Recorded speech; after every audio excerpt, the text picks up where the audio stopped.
Coach, how was practice today? Practice was good. Kids were spirited. Not everything was perfect. It's like that on Tuesdays because you're installing a new game plan, playing against a new defensive structure. But the spirit was there. What kind of challenge does Clemson's defense pose for you guys? Well, extreme challenges. They got a really good scheme. They got a defensive front. Powerful guys in the middle. Really good pass rushers. Obviously, one of the top pass rushers in the country. They got three, really good linebackers when they're in a 3-4 defense. And then when they go to their nickel team, the nickel runs out there. He's a very physical player also. And then they play man coverage. They have length at safety. I think number 20 is 6'4", really tall kid, so he can cover a lot of ground. So they present plenty challenges for us. How do you account for noise? How do you sound count, that kind of stuff? Yeah, just like we communication, the hand signals, the focus and the concentration, on where you're aligned, on where you're supposed to be watching, which guy you're watching when you're taking a signal. Really how you account for it is focus and concentration, because you don't account for it with your ears because you're not going to be able to hear anything. What does that healthy Devontae Parker bring to your offense when he's back? Well, when he's healthy, he brings one of the top players in college football, in your offense when he's healthy. How does it change your offense without him? Well, I think that any offensive, coach or player on any team would say that if you have one of the best players on your level of football and then he's not available, that's going to change some things. So it's not just us.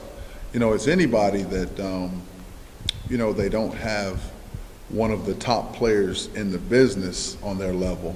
It's going to, cause some issues for you. What would be your realistic expectation of how much he can do in his first game back, whether it's this week or next week, whatever?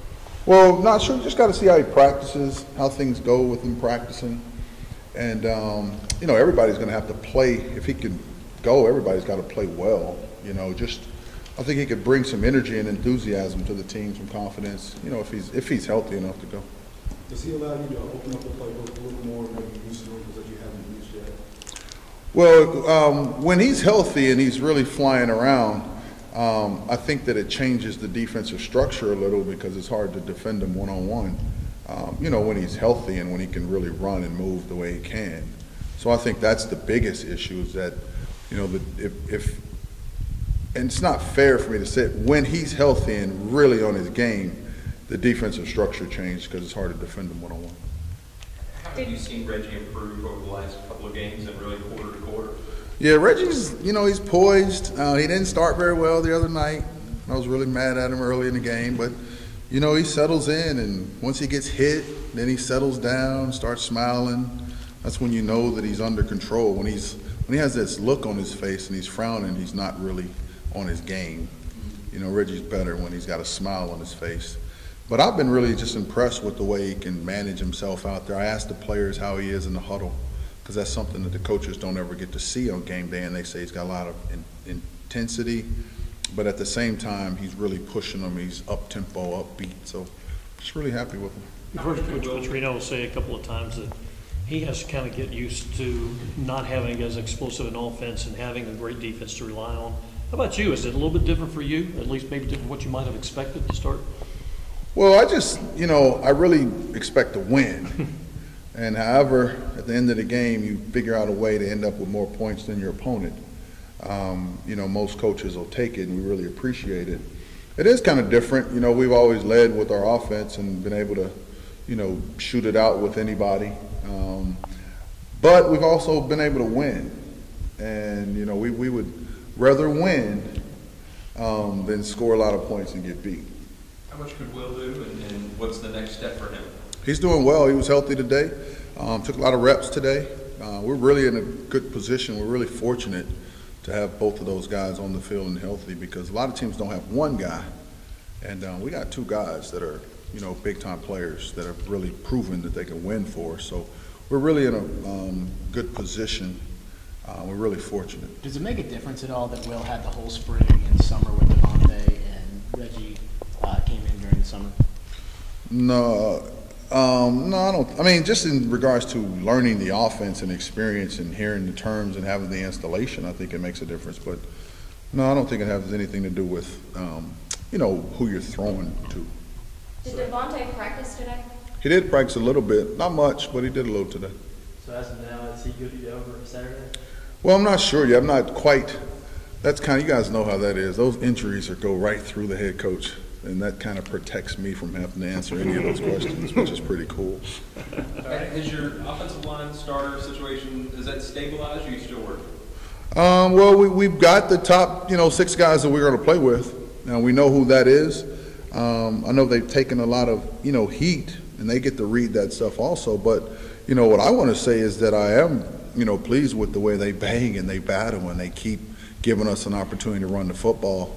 And when you're playing good defense and when we play good special teams like we did the other night, the ability to run the football and keep your defense in good position, control the clock with the running game, your quarterback able to convert third downs, throwing the ball or running, that's a formula that people are using to win. So I give our offensive line and our running game a lot of credit for it because they battle and they bang, and in the end, we're able to run the ball down the field and get in the end zone. It looks like they've been playing a little better in the second half of games recently than they have in the first half. What have you seen on film that really sticks out in those periods? Well, I just think that when things get tough and, you know, that the game's on the line, they have a lot of pride and they end up tightening up and saying, we got to go make some plays and go drive the ball to win. So I think that's the most important thing that, the thing that impresses me the most about them is that they can feel when we have to go right now to give our program an opportunity to win, and they've been able to do it for the most part. Do you feel like the offense kind of turned the corner a little bit in the second half of that Syracuse game? I don't know. I hope so. That would be cool. That would be good. I do think that, the ability to run the football, the ability to play action off the run game and throw the ball deep, and, to have a quarterback that can move around and, make some plays is always good. We do have to eliminate some turnovers. We turned the ball over the other night early in the game at the quarterback.